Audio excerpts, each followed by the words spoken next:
Hola, buenas tardes a todos, bienvenidos a una nueva charla. Hola Aníbal, Blanca, Luis, Carla, Johnny, Maribel, Gaby, Mili, bienvenidos a todos. Vamos a hablar un poco acerca del Ruaj de venganza que nos conviene estudiar en estos días por el tema de las oraciones para Halloween. Entonces, ¿qué es el Ruaj de venganza? Es un espíritu demoníaco que se levanta con violencia en contra nuestra después de haber estado en un tiempo de guerra espiritual, sobre todo en el que hemos tenido victorias. Y normalmente este demonio puede usar a otras personas para atacar usando críticas, chismes, calumnias, situaciones de ese tipo, ¿no es cierto? O bien se presenta por medio de enfermedades, accidentes, problemas financieros, problemas de varios tipos, de lo más simple hasta lo más grave, dependiendo de las guerras, ¿no es cierto?, que hayamos tenido, con un único fin, desenfocarnos de nuestro propósito, además de pretender robarnos el gozo del Adón, ¿no es cierto?, y desmembrar el cuerpo de Mashiach. El nombre de Ruaj, de venganza, así como tal, no existe en las escrituras, espíritu de venganza no existe, pero podemos inferirlo a partir de su manifestación en contra nuestra después de cada batalla espiritual. En las escrituras son mencionados muchos espíritus de cualidades diferentes, ¿no es cierto?, tanto positivos como negativos, por ejemplo el espíritu de vida, el espíritu de santidad y el espíritu de sabiduría, ¿no es cierto?, entre otros, sabemos que son positivos, pero también el espíritu de adivinación, el espíritu de celos, el espíritu de mentira, etcétera, ¿no es cierto? De esta manera sabemos que cada acción y pensamiento engendra un espíritu. Esa es una forma de decirlo, ¿no es cierto? Estamos hablando en un ámbito espiritual, que es el deseo que nos mueve por dentro, lo que nos incita a buscar esa cosa que sea, ¿no es cierto? Ese sentimiento que nos gobierna. Es como nos explica Jacob, pero a cada uno le viene la tentación cuando su propia pasión lo arrastra y lo seduce. Luego la pasión, después de haber concebido, ¿no es cierto?, da a luz al pecado, o sea que engendra. Y el pecado, una vez que se lleva a cabo, engendra la muerte, ¿no es cierto? Estos pensamientos y acciones son como un foco brillante que atrae a los espíritus malignos como si fueran insectos, ¿no es cierto? Por ejemplo, producimos pensamientos de ira, atraemos demonios de ira. Es simple, ¿no es cierto? Finalmente, si no nos detenemos ni nos resistimos, con el tiempo eso termina creciendo, ¿no es cierto?, y convirtiéndose en una fortaleza. Los satanistas saben muy bien de estas cosas, las utilizan a su favor, evidentemente, ¿no es cierto? Ellos están movidos por el mal y el deseo de lastimar a otros. Y eso hay que entenderlo y aceptarlo, ¿no es cierto? Porque nosotros tenemos que amar a nuestros enemigos, pero no ser inocentes también al mismo tiempo, ¿no es cierto? Así que ellos hacen oraciones, conjuros, maldiciendo, oraciones de venganza, oraciones de odio, oraciones de muerte y de todo tipo de males, ¿sí? Es muy importante que aprendamos a neutralizar estas oraciones porque normalmente nos atacarán no de forma directa, sino indirectamente, por medio de familiares, personas queridas, que son los que están más débiles, por así decir, ¿no es cierto? Sobre todo después de una campaña en la que hayamos molestado.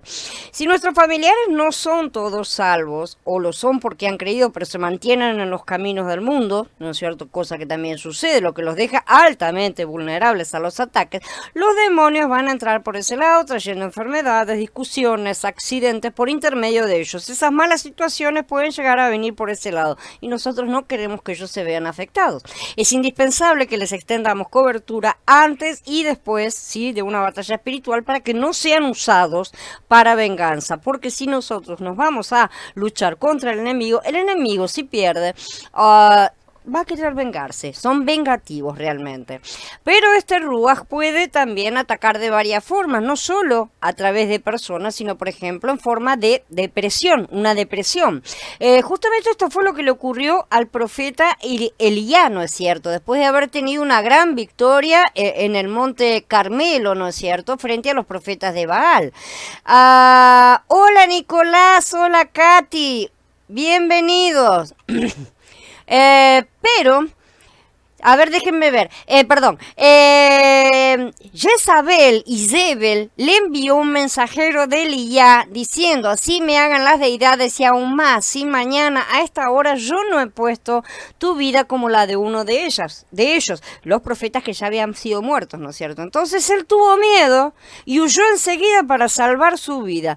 Llegó a Beersheba, que pertenece allá a Judá, y dejó allí a su criado, y él se fue un día de camino por el desierto. Luego llegó a un arbusto de retama y se sentó allí y pidió la muerte, diciendo, ya basta, Yahweh, quítame la vida, que yo no soy mejor que mis padres. En Melahim Aleph, en el capítulo 19. Elías no sufrió ningún tipo de accidente, enfermedad, ninguna calamidad, absolutamente nada. Él sufrió temor y ansiedad en tal extremo que lo llevó a una depresión y quiso morir. Después de haber hecho lo que logró, ¿no es cierto?, con los sacerdotes de Baal, le agarró un ataque de pánico, literalmente. Este es el ejemplo más ilustrativo del ruaj de venganza. Muchas veces después de una victoria espiritual la persona puede llegar a sentir mucho cansancio, aunque dentro de todo eso hasta podría llegar a ser normal, ¿no es cierto? Porque la lucha en el plano espiritual es grande realmente. Sin embargo, se puede ese cansancio llegar a convertir en un gran desasosiego y hasta depresión, ¿no es cierto? Y que en ese momento cualquier cosa que no sea una amenaza como la que emitió Jezabel en ese momento, que era solamente amenaza de boca para afuera porque ella estaba enojada, sea tomada como una cosa terrible, una cosa terrorífica, que fue lo que le sucedió a Elías. Podría aparecer pensamientos de derrota, de fracaso, ¿no es cierto? Y de miedo después también, hasta de muerte, como él pidió, ¿sí? Sin embargo, este estado no debe prevalecer, si con el paso de las horas se va a ir disipando, si cada uno está en una correcta postura, ¿no es cierto?, de fidelidad, integridad y rectitud con respecto a Elohim, ¿no es cierto? Es importante durante este tiempo de ataque del enemigo aferrarnos a las promesas del Adón y traer a la memoria sus bondades, sus misericordias, aferrarnos a Él, correr a sus pies y refugiarnos en Él, ¿no es cierto? Si asumimos una postura correcta, fundamentada en la verdad de Yahweh y no en nuestras emociones y nuestras circunstancias, lo que sea, ese estado no prevalecerá. Vamos a ver otros de ejemplos. Shaul y Silas en la cárcel. Una vez íbamos al lugar de oración cuando nos salió al encuentro una joven esclava que tenía espíritu de adivinación, la cual les producía una gran ganancia a sus amos, adivinando. Esta, siguiendo a Shaul y a nosotros, gritaba, estos hombres son siervos del Elohim Altísimo, quienes les anuncian el camino de salvación. Hizo esto por muchos días hasta que Shaul, ya fastidiado, se dio vuelta y le dijo al espíritu, te mando en el nombre de Yahshua el Mashiach que salgas de ella. Y salió en el mismo momento. Pero cuando sus amos vieron que se les había fumado su esperanza de ganancia, agarraron a Shaul y a Sila y los arrastraron a la plaza ante las autoridades. Al presentarlos ante los magistrados, dijeron, estos hombres, siendo ya juditas, alborotan nuestra ciudad. Predican costumbres que no se nos permite recibir ni practicar, pues somos romanos. Entonces el pueblo se levantó unánime contra ellos y los magistrados los despojaron de sus ropas con violencia y mandaron a azotarlos con varas. Después de golpearlos con muchos azotes, los echaron en la cárcel y le ordenaron al carcelero que los guardara con mucha seguridad. Cuando éste recibió semejante orden, los metió en el calabozo de más adentro y sujetó sus pies en el cepo. Como a la medianoche, Shaul y Sila estaban orando y cantando himnos a Elohim, mientras los presos escuchaban. Entonces de repente sobrevino un fuerte terremoto, de manera que los cimientos de la cárcel se sacudieron. Al instante todas las puertas se abrieron y las cadenas de todos se soltaron. Esto está en el capítulo 16 de Maaseh, Hechos.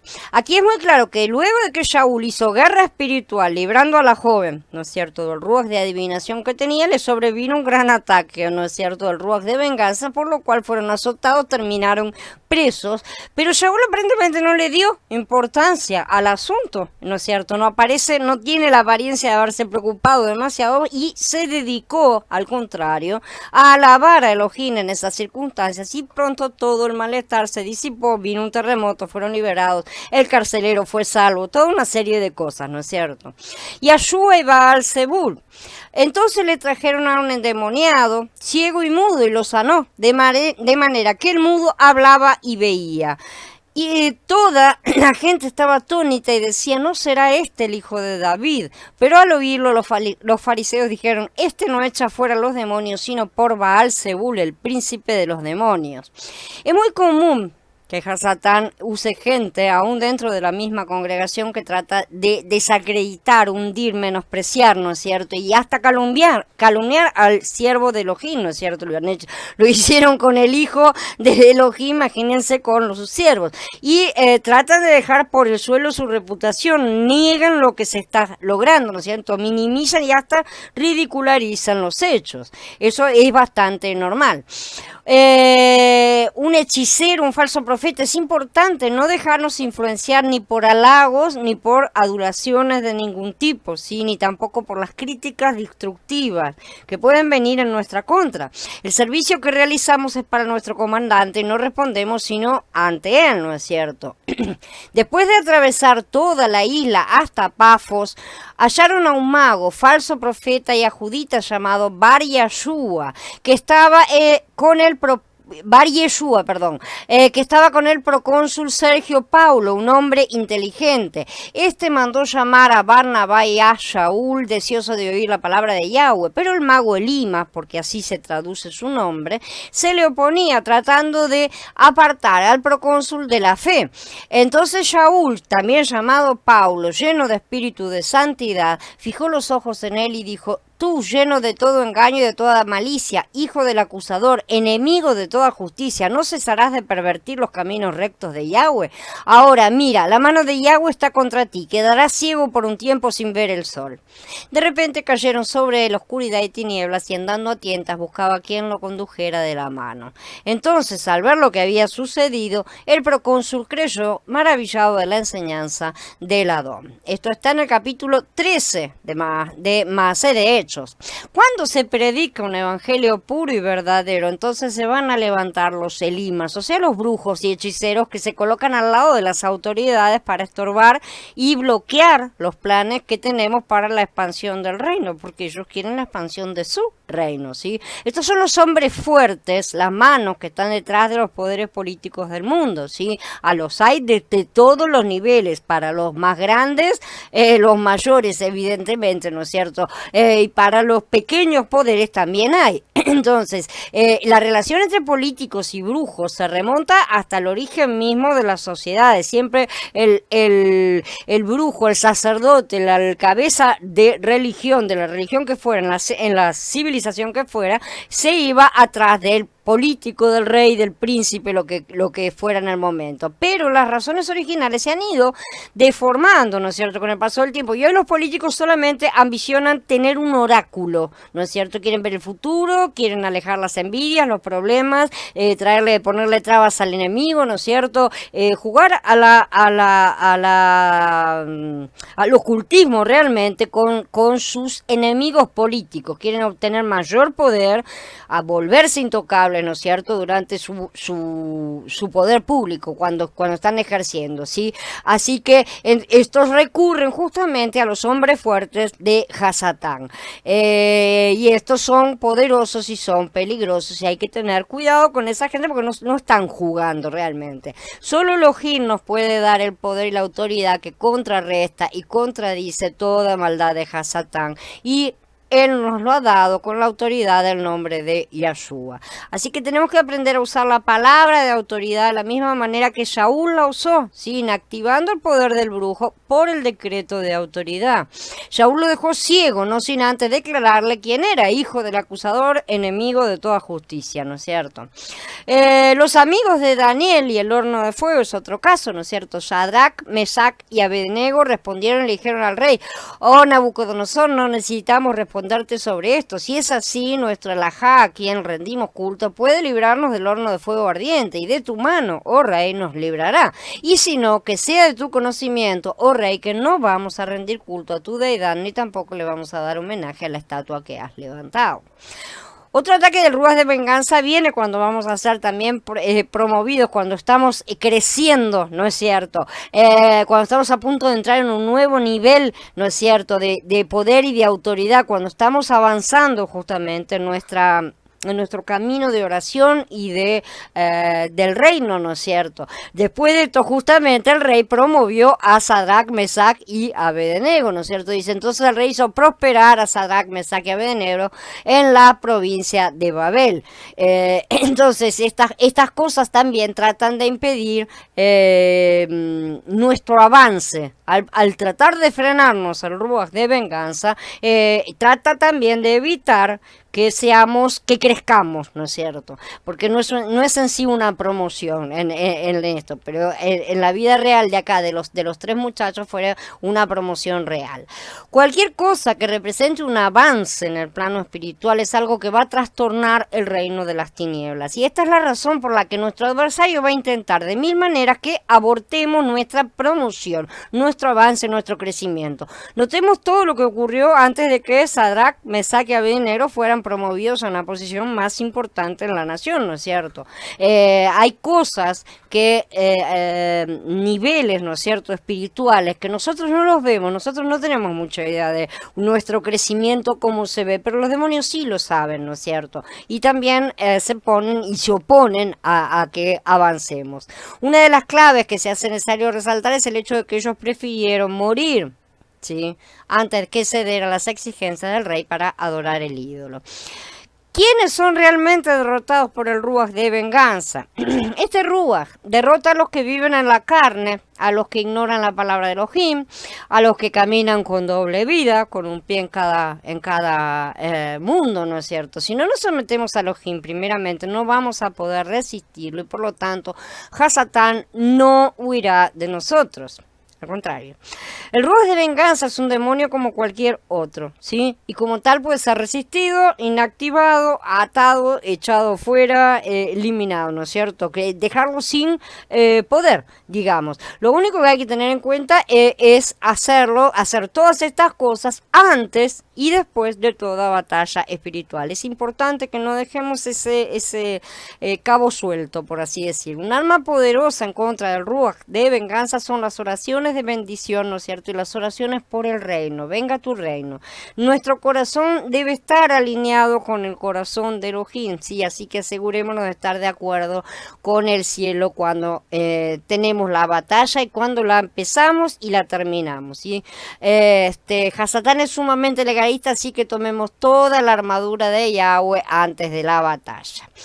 Bueno, habiendo terminado esta parte, todavía queda la parte de la oración en sí, pero no la vamos a leer acá en la charla, sino que nos vamos a ir a la reunión, ¿no es cierto?, en Skype, directamente para charlar un poco. Así que nos vemos allá en Skype, ¿sí? En 5 minutitos nos encontramos. Shalom a todos.